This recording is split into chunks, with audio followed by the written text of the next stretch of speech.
Do I have? Okay, I have sound now. I'm sorry. Oh, I apologize for that. Every now and then, when my computer reboots or something, I think it is, my audio gets all messed up, and I forgot to check my audio this morning. So we should have sound now. So what I was saying is, I was a couple minutes late this morning because FedEx guy just arrived. Not the cute one, not the cute one, and carrying a weird sized box. What did I order? I have no idea what I ordered, and so I had to go pick up the box in case it was something important. And um, yeah, it was Riley's new bed. She had an accident. I think it was either early this week or late last week. Um, Accidents happen, you know. And instead of me trying to, wash out her bed, I'm like, it is just so much easier to buy another $20 bed. Since it had started to get some smell anyway. So it's like time for a new bed anyway. So I ordered one. And Amazon, it usually comes into a different size box and shipped from them. But this one got shipped through FedEx because I guess it was sub purchased through Petco through Amazon. I ordered on Amazon. It came today. That's all that matters. So Riley's got her new bed.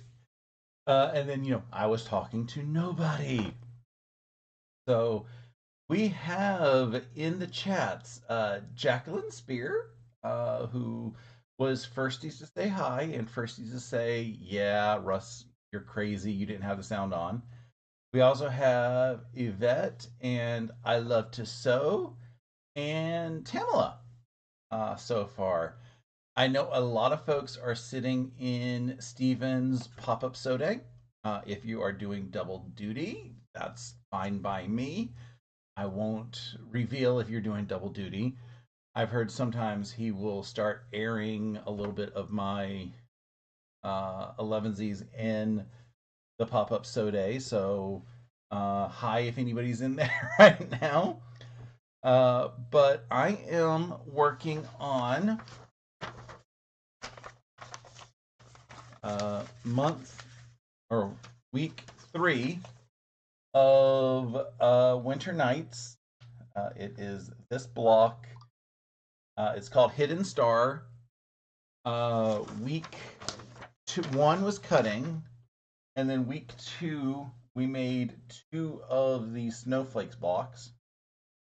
So I've got those done, and these I'm in love with the colors. I'm in love with the fabrics. I'm in love with the pattern, and I'm all excited. I'm gonna put those over there, and I have my fabrics and everything cut for this block.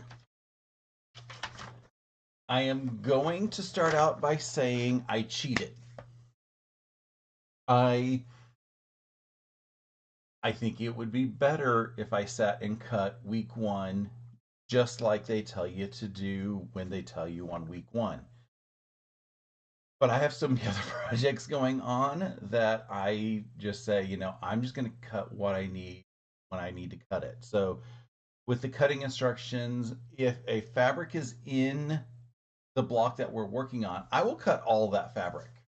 So it's not like I'm doing a complete sheet because I know a lot of times you only have like a little bit of fabric left over whenever they tell you to do your cutting. So if you don't cut everything at one time with that fabric, you might be a little bit short when you're having to re-square everything up.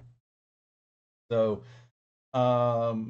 when I saw these instructions and they told us to take 2 blocks that we had already cut down to what would be the finished size and sew along the diagonal and have a lot of waste instead of doing 2 at a time half square triangles, I was like, I am not doing that. I am going to readjust my cutting to get maximum usage. People who love those spare little half square triangles, this is perfect for y'all doing it, the cutting instructions. For me, I don't necessarily do anything with the spare half square triangles. I will use a lot of times the waste as my leader ender, just because it is scrap at that point. But if I have like a bigger piece, like a 8 by 10 at least or something like that, where you can get a couple pieces out of, that makes it a better thing. So I was able to get a lot of extra fabric now from that, just because, again, I cheated. I waited until I saw the pattern in order to do the cutting. So because I cheated, I can use triangulations to make my half square triangles. And like I said, I'm going to have a lot less waste on my visuals for it. Just because, like I said, I don't do those spare half square triangles. I know a lot of people love them. I don't. So that is my spiel about why I'm going to be a little bit different than what the pattern is. But in the end, we are going to have the same units in the pattern. So it's not that big a deal. It's just my sewing is going to be slightly different than potentially your sewing if you had the kit. I think they still have more of the kits left. There is a link in the description if you're interested in this. This is a 4-week program. So we've had the cutting was week 1, the snowflake block is week 2, the hidden star block is week 3, and then week 4, which is going to be next week, it'll be actually be released on Monday, we'll be assembling everything all together. At least that's what I'm assuming based on the cutting instructions and what we have to have available for week 4. I mean, at least we will be putting, because it's 4 weeks, so we will be putting together. I just don't think there's going to be another block. There might be some setting stuff that we have to do. Not fully certain. I get the patterns when you get the patterns, so we will see. We've also had So Blessed by Jess came in. Good morning. Jeannie came in, as did Jen. Good morning, everybody. So let me get shifted over to my sewing and put on my glasses so I can see. This week has been a tiring week at work. And when I am tired and my contacts are tired, it gets harder and harder to see. So I'm getting more and more thinking that I'm going glasses when I have my next eye appointment, which I believe is in April.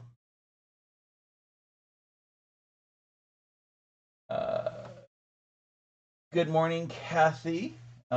She says, good morning, love the fabric for your project. I did not pick the fabric. The fabric is from a kit that is purchased from Fort Worth Fabric Studio. Link to their kits is in this video.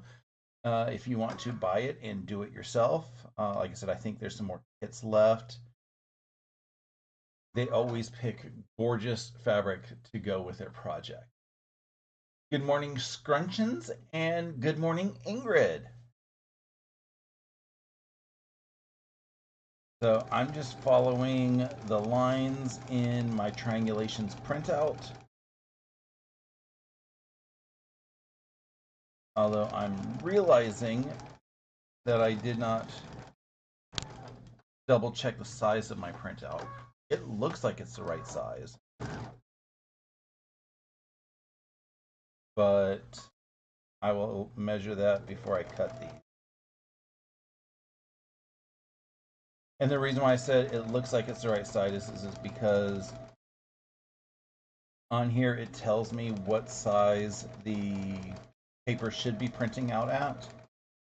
And I know what size I cut the fabric at.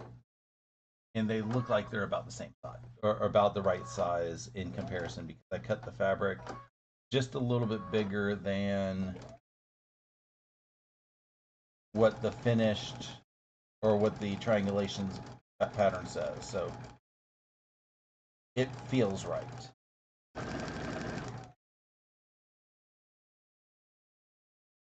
And on one hand, it would be really bad if I cut it wrong, but on the other hand, or if I did the wrong triangulation, but on the other hand, I have plenty of fabric because I'm not using all that extra weight. So if I needed to do this over, I have the fabric to redo it. But I'm hoping I don't have to, because that's going to be really embarrassing to do on live.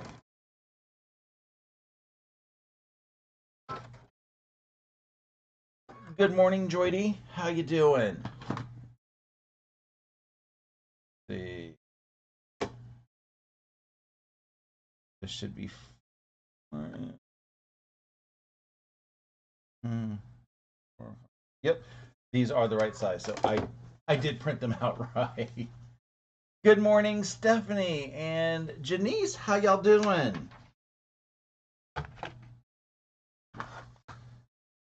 Janice had a live going on last night that I lurked in most of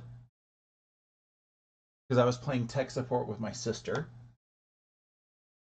And Stephanie is going live this afternoon at 5 o'clock.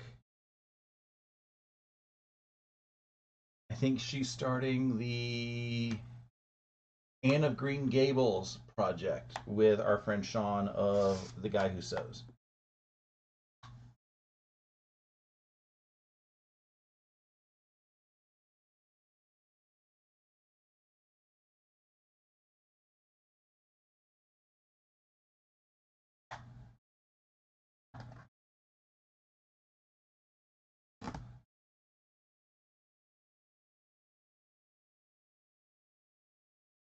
Today has already been... Oh, not tonight. Okay. Stephanie says it's not tonight. She sent a text. Something's going on. It's fine. Plans change. Pardon my reach.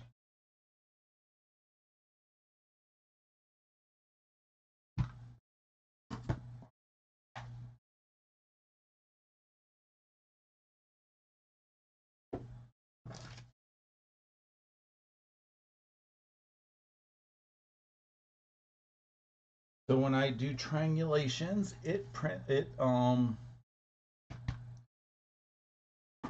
comes out exactly the size that I need.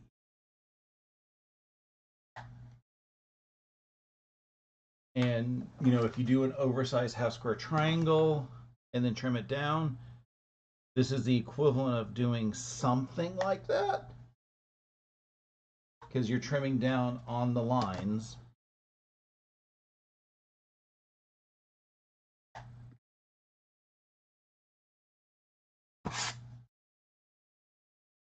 And you know, you don't have to be accurate with your cutting as long as it's a little bit bigger.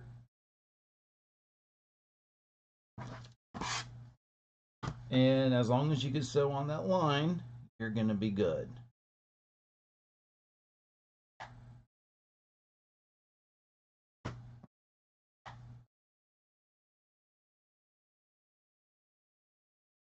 And the other thing it has is on the corners, it has cut lines to get rid of the dog ears.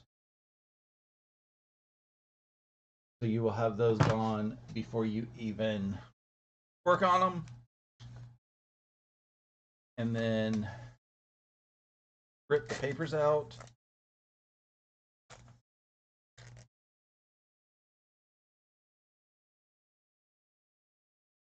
And you'll have a perfect half square triangle the size that you need once you press it.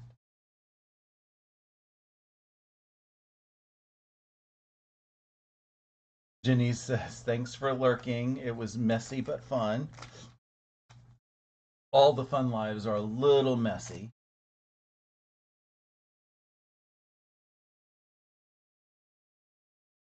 As I was saying, I was playing tech support with my sister. I have a what I call a media PC that is running a bunch of software that allows me to rip my DVDs and Blu-rays. Again, they're stuff that I have purchased, so they are still in my possession, so that makes it basically legal. Some of the movie houses might call it the edge of legal, but it's no different than ripping your CDs to MP3. So that's why, as long as you still have it, it's legal. And I'm able to basically stream it in any of my bedrooms around the house, which is really nice. And I did the same thing for my sister a few years back, but she has space restrictions because her house is smaller and she doesn't have all of the like extra, like I have an entertainment center type unit stand, and she doesn't, so she doesn't have that extra room. So when I built her stuff, I had to build everything in a significantly smaller footprint. And I've done upgrades on my stuff, and I told her, I was like, you're going to need to do upgrades on your stuff, otherwise, some of the stuff that we want to do is gonna slowly stop working. But in order to upgrade, you need more space. So we were sitting there hunting down for a case for her new setup, and we managed to find it. What I'm working on now is basically a square and a square, but half of the square, two adjacent sides are going to be whites, and two adjacent sides are going to be blues. And we are just snowballing these, or if you want to liken them to making traditional flying geese, you can do that. I'm going to chain piece these just because it's a tad faster in my opinion. It's not always, but it's usually just a tad faster.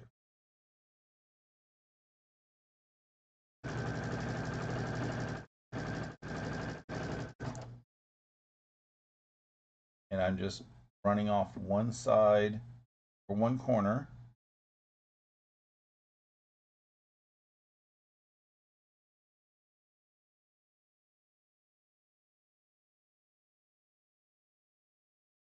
And going corner to corner on the fabric that we're snowballing. Most people will draw the lines on the back of the white fabric in this case. I have diagonal seam tape. I also have a little laser line coming out of my machine. So I get to save that, 10 seconds of lining up. Those who are brave will just wing it. I have no qualms with those.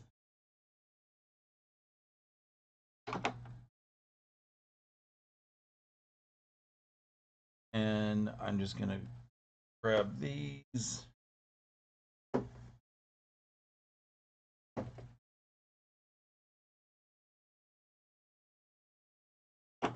And I'm going to do the opposite side in the other color. Do not do opposite sides with the same color, otherwise you're not going to have the block that this is, or the unit that this is intending. It still will fit, but it won't look the same.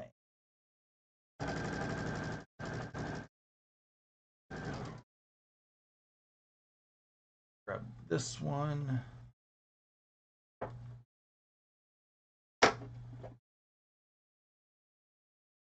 And this morning, I had Saturday Sampler. I did not have show and tell for Saturday Sampler, just because I have been working feverishly on my sister's quilt, her graduation quilt. I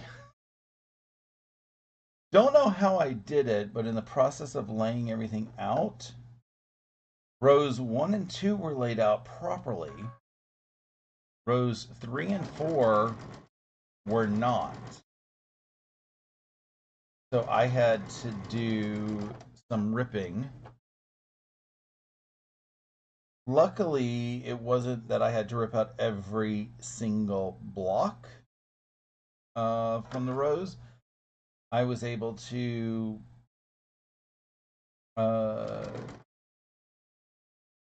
I removed 1 and 2 from 3 and 4. So I ripped that seam, and then I took off the edge pieces and sewed them to the opposite side and just flipped everything upside down. And that was enough to make it work. Which like I said, I'm thankful that I was able to do that instead of having to rip everything out. Hopefully it doesn't impact any of the balance in the quilt. But the magic of very scrappy quilts is they seem to always stay however you need to do it. Let's see what else is going on. Stephanie says she'll have a video at 5. Thank you, Stephanie, who says don't forget to give Russ a thumbs up. Scrunchins is like, yeah, I always forget on the live stream. I forget half the time too, but I will go back later and just, hit everybody with a thumbs up. So what I am doing right now, make sure I can get on the screen, is I'm folding back and making sure that everything lines up before I do my pressing and trimming down. So if everything lines up, that means I can press it back and I know it's going to work how I need it. This would be the time that if it didn't line up, that I can do some ripping and adjusting.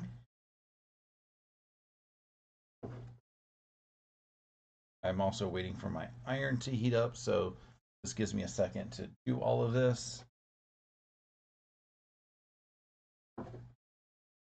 And the other thing that I do is when I go to press these, I will line everything up, press it, and then trim off the back.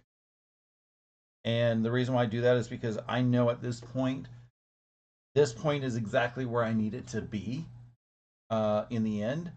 So if I do it this way and get this crease, even if there's like an extra thread of fabric down here, in like a thread of a pleat or something like that, I know that the end product is going to be the right size that I need.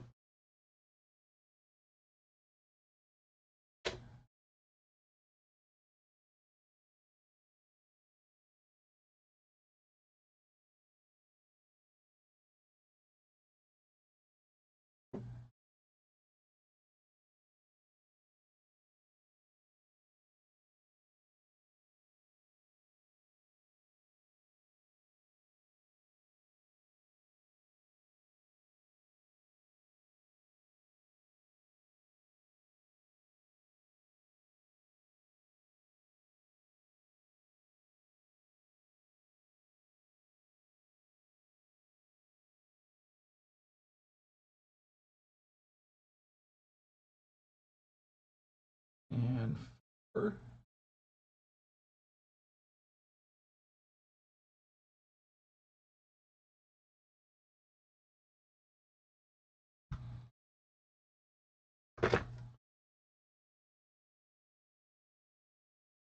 and then now I am just going to trim off the back layers. I just got to remember to make sure when I'm trimming, I only see the back of the fabric. Otherwise, I'm trimming the wrong stuff. Don't ask me how I've actually done that.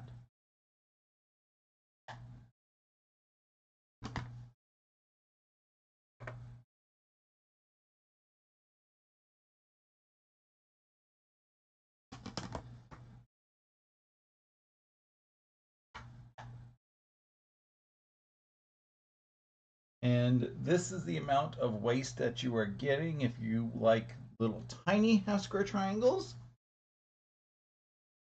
You probably have already done the flip and sew for the other side. Again, I'm not a excess scraps person, much less the idea of having to square up who knows how many half square triangles to who knows what size.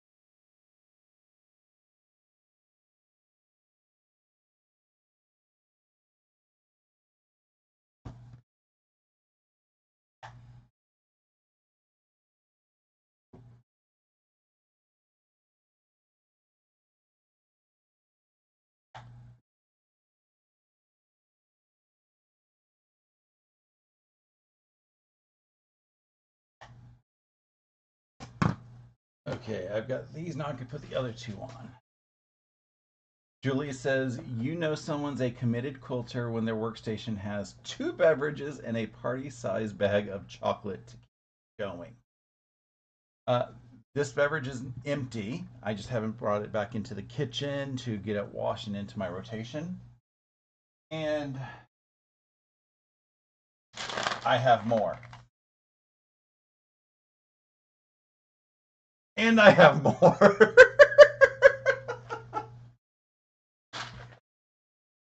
I might be addicted to M&Ms. It's a little bit of a problem. It happens. So now I'm going to sew the rest of the square and square. And at this point, it doesn't matter which one you do, because if I put it here or if I put it here, I'm still going to have 2 of them side by side. So you can put it whichever way just feels better for you.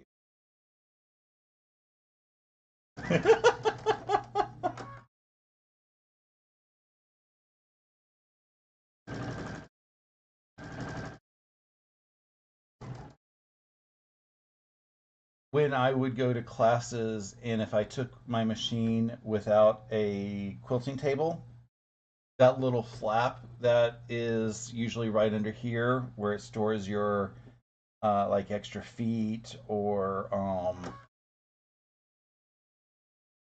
accessories that you might need with your class or with your machine for the class, I would fill that up with M&Ms. And randomly in the class, I'd open it up and just grab a couple and start eating. And people were like, "Where did you get those from?" I'm like, "The M&M holder." And they just look at me.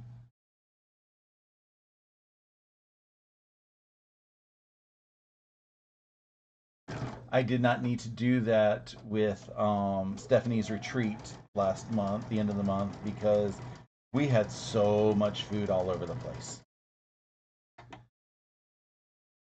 Janice says that's a lot of M&Ms. Um, on one hand, yes. On the other hand, they were cheap. Each one of those big buckets, I bought 3 of them because they were in things of 3. Were cheaper than the party size that you see down there. There was a website that I follow, and they have daily and weekly deals. And one of them, I think it was right around Thanksgiving, was the lot of. It was 3 of those big containers of M&Ms for $45, which made them $15 each. The party size M&Ms at Walmart is $16 each. So I saved a few dollars by buying them that way.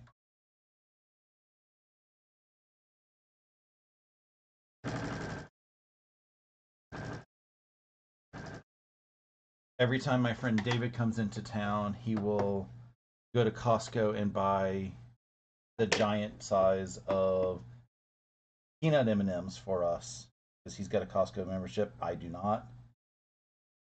And he breaks into them usually the same day because something stresses him out, whether it's work or the last time he was here, he was fighting with the long arm. So I was like, you broke into the thing when I already have an open bag. He's like, well, I didn't know where your open bag was. It's right there in the.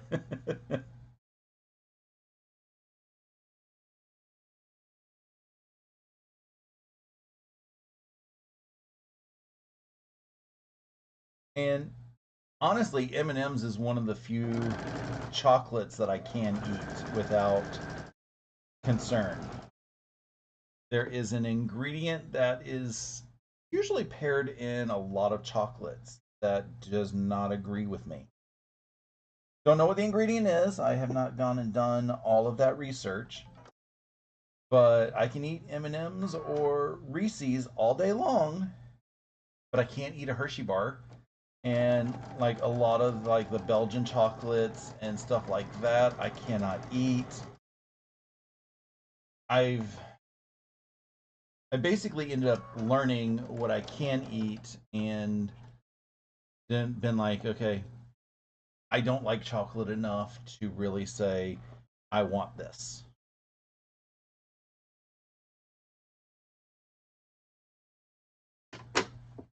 Okay, you are going to be my example in a second.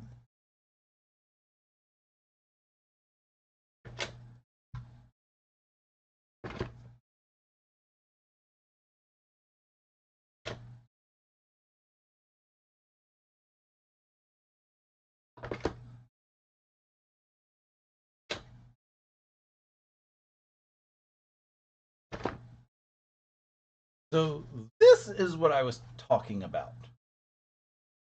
It is folded exactly in line, but it's got like a little bit of a hair of an overhang. It nobody will notice it. It will quilt out, but like the only way that you would be able to know is like the people who are compulsive pressers and want the seams to be as flat as possible and as tight as possible. They will notice it. As soon as you get this in there, and especially after you wash it, nobody will know the wiser that that was just a little bit of a cliff over.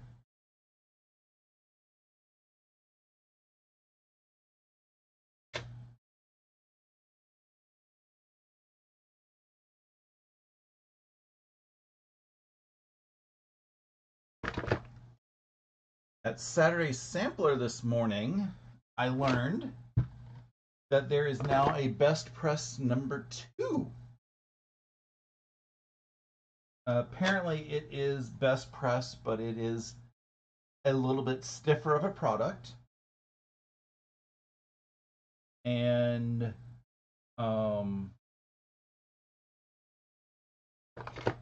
yeah, it's for folks who are looking to have just a little bit more body to their fabrics. I don't normally starch, so it doesn't impact me. But occasionally I do have some fabric that I'm like, I need this starched. If you starch one fabric, you have to starch everything.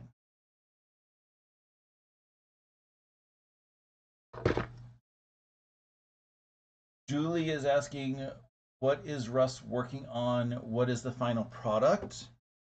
Don't know what the final product is going to look like. It is a Fort Worth Fabric Studio mystery sew along.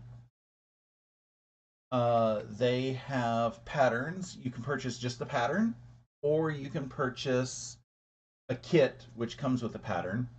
And the project is called Winter Nights.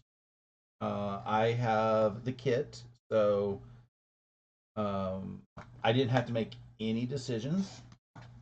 Honestly, I don't like making decisions while something is still a mystery. But we get the fabric, or we not the fabrics, we get the patterns once a week for 4 weeks. And at the end of the 4 weeks, the last week, we will find out how it goes together. We know it's a table runner or a bed runner. I forget what the dimensions are, and I don't have that piece of paper in front of me that says it. But it's a From what I understand, it's a long table runner or a bed runner.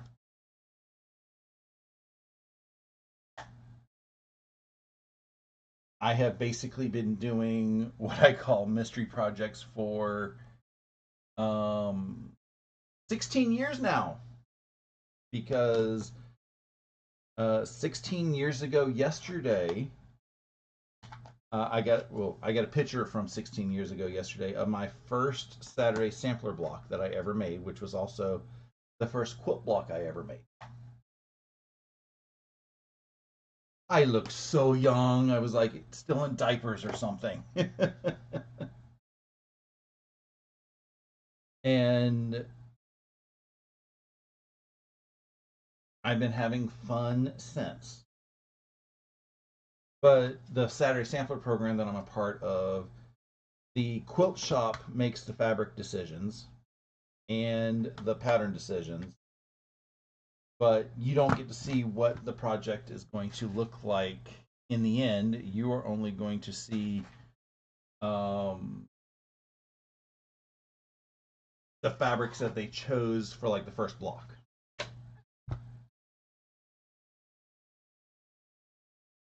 And a lot of times you can tell from the fabric in the first block if you're going to like it or not. And you sign up, and they'll give you the fabric, the pattern for the first block. You go home with everything and you do the block. I call those my Saturday sampler weeks of doing it. And you bring it back the next week, not next week, the next month during one of their sessions. Again, this is a local only thing. And you get your next block. So it's a great program. And I found it awesome for me to start practicing my stuff. And I wasn't doing a big investment. And if I didn't like the way the blocks are going to come together, I had, the practice of making everything, but it didn't commit me to actually making the end of a quilt. Buying a full kit, that commits me. Okay, so let's see if I can get this laid out in some semblance of the right directions. I know this fabric is trees, so I'm trying to see if I can make sure that they all lay out in what should be the correct direction. I don't know what the direction is. I think that looks good. And then these lay out with the whites pointing inward.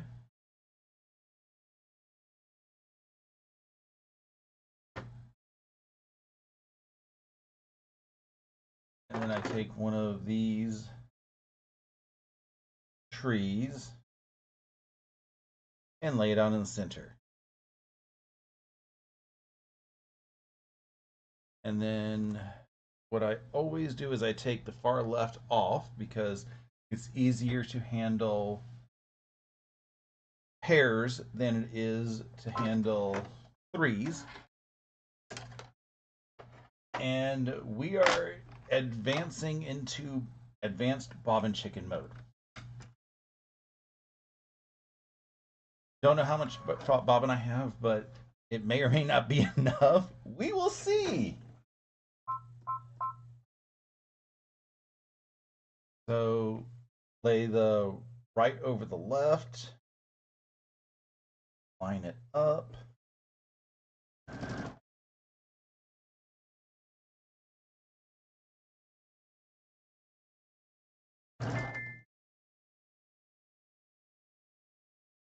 And we are at that point where my machine's like, no, I don't want to let you finish.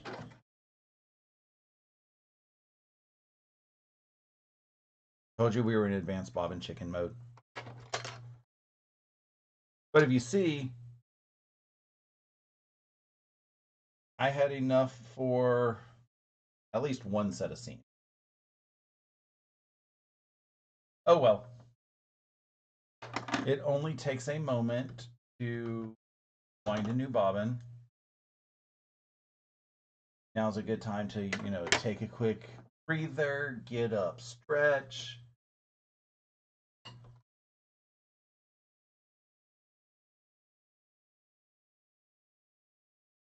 Have a drink.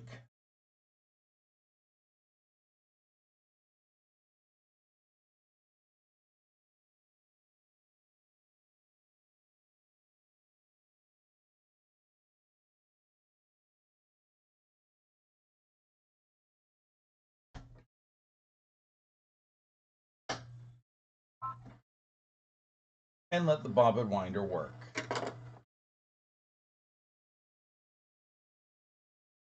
Hello, Stephen, who is now video bombing from the pop-up soda. I hope everyone is having an awesome soda over there. I will be joining it in a few minutes. And while we are talking about awesome pop-up sodas, tomorrow I am hosting Sewing Shenanigans over on Zoom. It's a free event. Anybody who wants to join can. There is a link in the description below to a Zoom link. It is from tomorrow 8:30 a.m. to 3:30 p.m. And it's come and go as you please. So if you can't make it at 8:30 a.m. Eastern, I should have said time zone Eastern, you can join at 9:30 or 10:30 or 11:42 if that's what you want. But it's on Zoom. It's not broadcast anywhere. It's a great time to meet people and have people to sew with. The same thing is happening over on Steven's channel today, not channel, on Zoom. He is hosting, he calls his a pop-up sew day. And if Steven wouldn't mind popping a link to that for anybody who wants to join afterwards, that would be pretty awesome. The links are also in his videos from this week. If you go into the descriptions, you can see the links to it. It's a Zoom, and like I said, it's free. It's private Zoom. You can work on whatever you want, and a lot of times we will enable people to do things.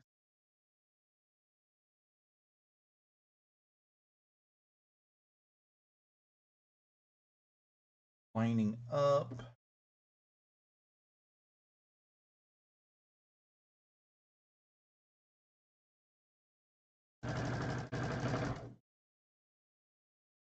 Steven just shared the link, so yeah, come join us. I will be there after my live here. And I mean, there's usually tons of people there. We have fun. We chat with each other. We enable each other sometimes.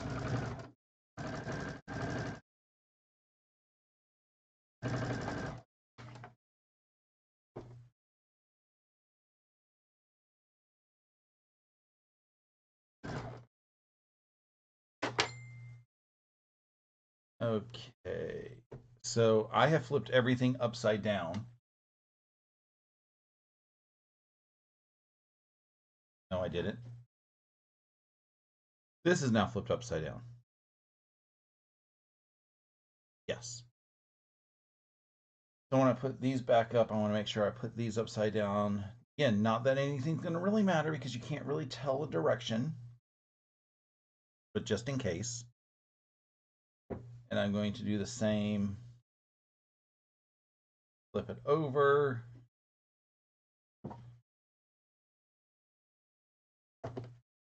Line it up.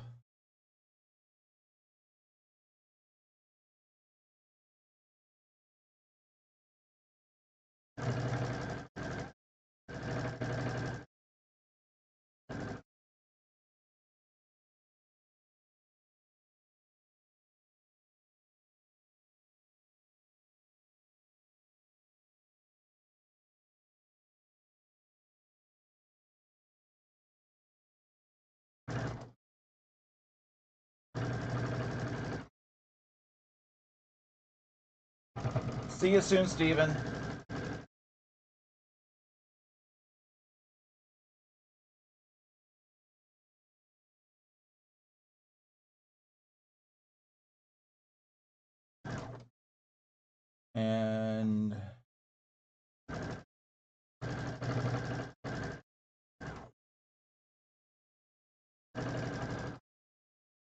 this last stuff sewn.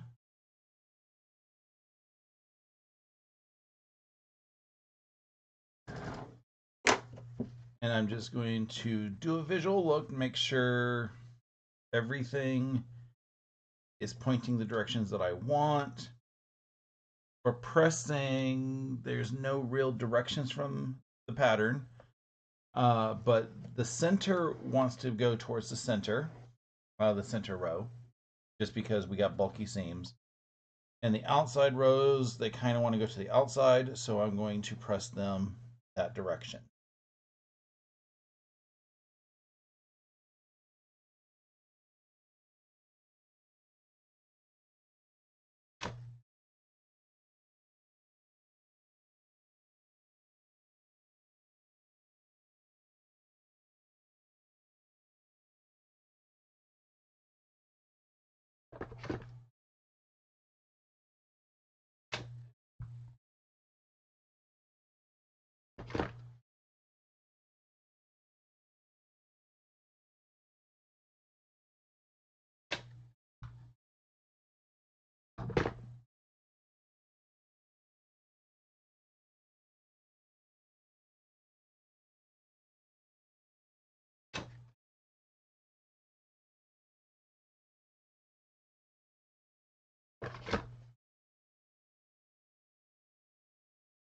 And I still keep the threads linking everything until I get the row started. So I'm going to fold this over. Everything still looks fine. And the reason why I keep it linking is because I can't tell you how many times I've had everything looking right on the design wall or even beside the sewing machine. And as soon as I get it done, something is twisted. So once I know I have a layout, if I keep things strung together like that, then I will keep it strung together. Good morning, Dubrovka, who is watching from cold Canada. And good morning, Nancy, who says, fun to watch, thanks. I try to be fun.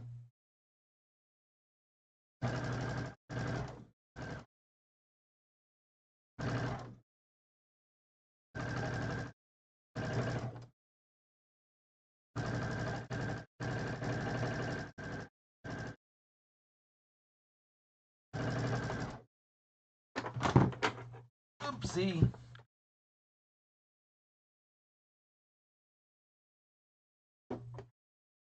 One more seam for the day.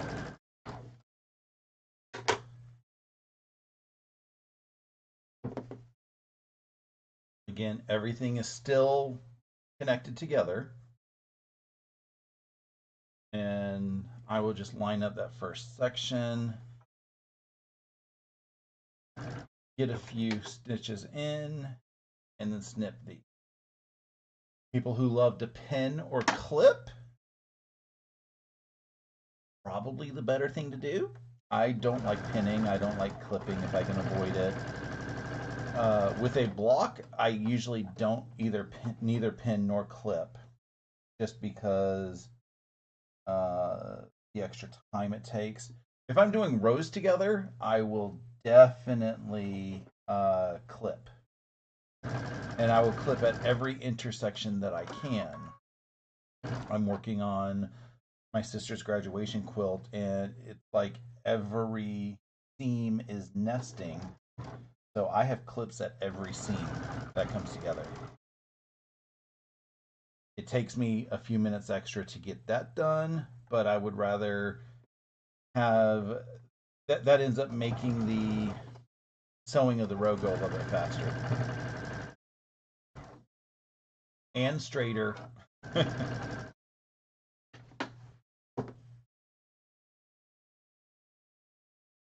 Throw that on here. Here while I do the quick last press and do an awesome reveal.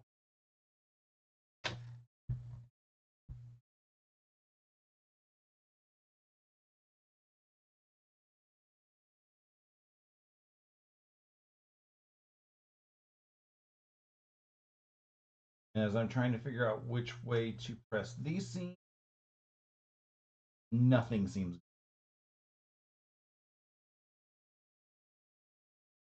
So I'm just giving it a little bit of elbow grease to get it into, I'm pressing these outwards. And the reason why I'm pressing it outwards, I'll show you in a second.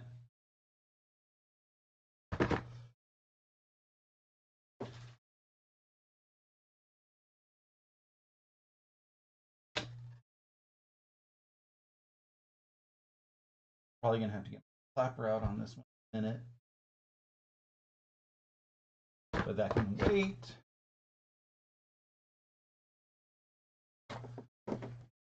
Here is the finished block. And the reason why I press it outwards is because I have two sets of